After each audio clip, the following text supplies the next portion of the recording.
గత 56 నెలల నుంచి జగన్ రెడ్డి విధ్వంసకర పాలన కొనసాగిస్తూ అవినీతి పరుల్ని, అసమర్థుల్ని, నేరస్తుల్ని పెంచి పోషిస్తున్నటువంటి విషయం 5 కోట్ల మంది ఆంధ్రులకు కూడా తెలుసు. వైసీపీ ప్రభుత్వ పాలనలో విధ్వంసాలు, వైఫల్యాలు తప్ప భూతద్దంతో ఎతికినా సరే ఈ రాష్ట్రంలో ఒక్క విజయం కూడా కనబడినటువంటి పరిస్థితి ఉంది. భస్మాసురుల్లాగా మారి ప్రతి వ్యవస్థను కూడా విధ్వంసం చేశాడు. ఈ రాష్ట్రంలో సగభాగం ఉన్నటువంటి మహిళలకి రక్షణ లేకుండా పోయింది.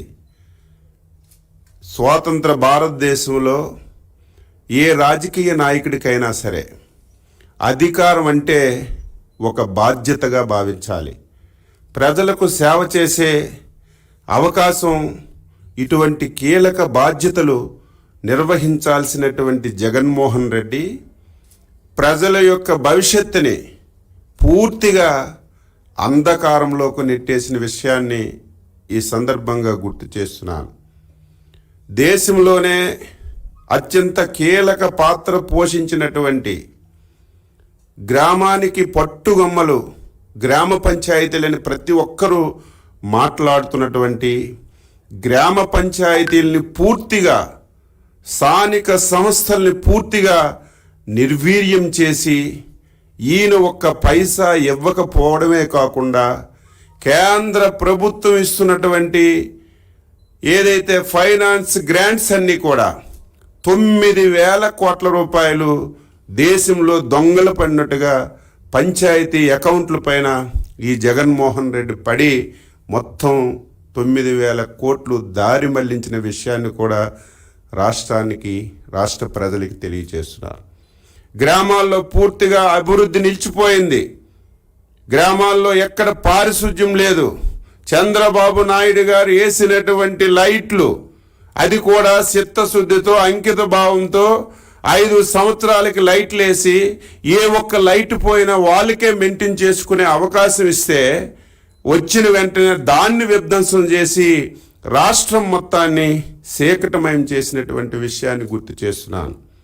అదేవిధంగా ఆంధ్రప్రదేశ్ అంటే, ఆంధ్రప్రదేశ్ ఏ కార్యక్రమం తీసుకున్నా, ఏ విధానపరమైనటువంటి నిర్ణయం తీసుకున్నా చంద్రబాబు నాయకత్వంలో తెలుగుదేశం పార్టీ తీసుకున్నటువంటి విధాన నిర్ణయం దేశానికి ఒక ఆదర్శంగా ఉండేది.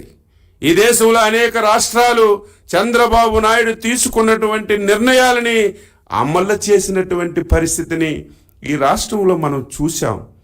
2019లో ఒక దుర్మార్గుడు ఈ రాష్ట్రానికి ముఖ్యమంత్రి అయిన తర్వాత ఆంధ్రప్రదేశ్ పరువు పూర్తిగా మంటగలిచిపోయింది.